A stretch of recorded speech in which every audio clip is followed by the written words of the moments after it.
एक ऐसा कानून जो 2015 में विदेशों में जमा ब्लैक मनी पर लगाम लगाने के लिए बना था, अब लगभग एक दशक बाद वही सरकार जिसने इसे बनाया था अब इसे फिर से देख रही है, इसकी समीक्षा कर रही है। तो आखिर ऐसा क्या हुआ, आज इसी की पड़ताल करते हैं। इसकी जड़ें 2014 के एक बहुत बड़े चुनावी वादे से जुड़ी हैं, विदेशों से काला धन वापस लाने का वादा। उसी वादे को पूरा करने के लिए ये कानून लाया गया था। तो फिर सवाल ये उठता है कि आज इस कानून की ही समीक्षा करने की नौबत क्यों आ गई है। चलिए समझते हैं। तो इसका सफर कुछ ऐसा रहा है। 2014 में एक वादा होता है, 2015 में वो वादा एक कानून की शक्ल ले लेता है और अब 2024 में उसी कानून की कमियों और असर पर दोबारा विचार किया जा रहा है। वादा, कानून और अब पुनर्विचार। तो चलिए सबसे पहले ये देखते हैं कि इस कानून को लाने के पीछे सोचा क्या गया था, इसका मकसद क्या था। देखिए, इरादा तो बिल्कुल साफ था। पहला, जो भी पैसा या संपत्ति विदेशों में छिपाई गई है उसे पकड़ना और उस पर भारी जुर्माना लगाना। दूसरा, एक ऐसा डर पैदा करना कि आगे से कोई ऐसा करने की हिम्मत ना करे। और तीसरा, जाहिर है, भ्रष्टाचार के खिलाफ लड़ाई का जो वादा था उसे निभाना था।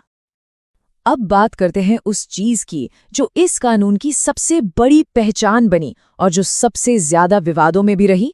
वो थे इसके बेहद सख्त सजा के प्रावधान। तो हिसाब किताब ऐसे शुरू होता है।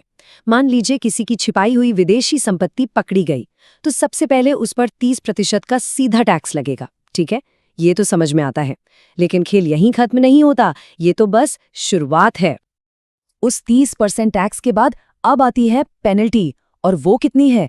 छिपाई गई संपत्ति की पूरी कीमत पर 90% का जुर्माना। जी हाँ, 90%, मतलब टैक्स से 3 गुना ज्यादा तो सिर्फ पेनल्टी ही है। तो अब जरा जोड़कर देखिए, 30% टैक्स और 90% जुर्माना, कुल मिलाकर हो गया 120%। इसका मतलब ये हुआ कि अगर किसी ने 100 रुपये छिपाए थे तो पकड़े जाने पर उसे 120 रुपये देने पड़ेंगे। मतलब जितनी रकम छिपाई उससे ज्यादा तो सरकार को देना पड़ जाएगा। अब जाहिर है, इतनी सख्त सजा का मकसद था डर पैदा करना। लेकिन हुआ क्या? ये डर उल्टा पड़ गया। देखते हैं कैसे। हुआ ये कि ये कानून इतना डरावना बन गया कि लोग सिर्फ टैक्स चोरी से ही नहीं बल्कि अपनी गलती सुधारने से भी डरने लगे। सोचिए, किसी से कोई छोटी सी अनजाने में गलती हो गई तो वो भी सामने आने से डरता था। क्यों? क्योंकि डर था कि इस कानून के तहत एक छोटी सी भूल को भी एक बड़ा संगीन अपराध मान लिया जाएगा। और एक और बड़ी उलझन थी। हमारे पास पहले से ही इनकम टैक्स एक्ट है जो थोड़ा लचीला है। उसमें अधिकारी देखते हैं कि गलती जानबूझकर की गई है या अनजाने में। लेकिन ये नया ब्लैक मनी एक्ट, ये एकदम सख्त था, कोई रियायत नहीं। तो लोगों में ये डर बैठ गया कि कहीं एक ही गलती के लिए उन पर 2 कानूनों के तहत कार्रवाई न हो जाए। इसकी असली कीमत लोगों को कैसे चुकानी पड़ी, ये समझना बहुत जरूरी है। अनजाने में हुई एक छोटी सी गलती और सीधा क्रिमिनल केस।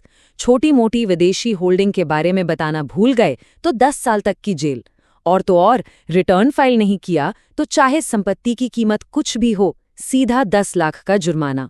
और सबसे अजीब बात ये थी कि जुर्माना आज की मार्केट वैल्यू पर लगता था, भले ही संपत्ति दशकों पहले कौड़ियों के भाव खरीदी गई हो।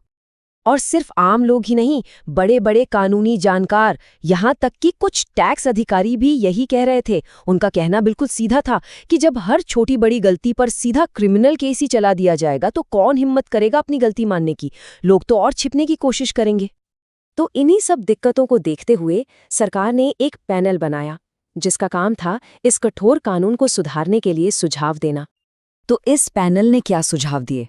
पहला, ये जो 120% वाली पेनाल्टी है इसे कम करो, इसे तर्कसंगत बनाओ। दूसरा, छोटी मोटी अनजाने में हुई गलतियों को अपराध मत मानो। तीसरा, पेनाल्टी उस कीमत पर लगाओ जिस पर संपत्ति खरीदी गई थी, न कि आज की बढ़ी हुई कीमत पर। और एक बहुत जरूरी बात कि लोगों को एक मौका दिया जाए ताकि वो बिना डरे अपनी अघोषित संपत्ति के बारे में बता सकें। अब ये सुझाव सुनने में तो बहुत अच्छे लगते हैं, लेकिन इन्हें लागू करना उतना आसान नहीं है। यहाँ एक बहुत बड़ी चुनौती है डर और इंसाफ के बीच एक सही संतुलन बनाने की। मामला असल में दो धारी तलवार जैसा है। एक तरफ अगर कानून को थोड़ा नरम किया जाता है तो शायद लोग खुद आगे आकर अपनी गलतियां सुधारें, अदालतों का बोझ भी कम होगा। लेकिन दूसरी तरफ का पहलू भी देखिए, क्या इससे कानून का खौफ खत्म नहीं हो जाएगा? उन लोगों का क्या जिन्होंने पहले ही भारी जुर्माना भर दिया है? क्या ये उनके साथ नाइंसाफी नहीं होगी? और सबसे बड़ा डर, कहीं ये भविष्य में टैक्स चोरी को बढ़ावा तो नहीं देगा? और आखिर में ये पूरा मामला हमें एक बहुत बड़े सवाल पर लाकर खड़ा कर देता है। कोई भी देश भ्रष्टाचार के खिलाफ सख्त तो होना चाहता है, लेकिन इस सख्ती की कीमत क्या होनी चाहिए? कैसे एक ऐसा सिस्टम बने जो चोरों को डराए लेकिन ईमानदार नागरिकों को परेशान ना करे? ये वो बारीक रेखा है जिसे ढूंढना शायद सबसे मुश्किल काम है।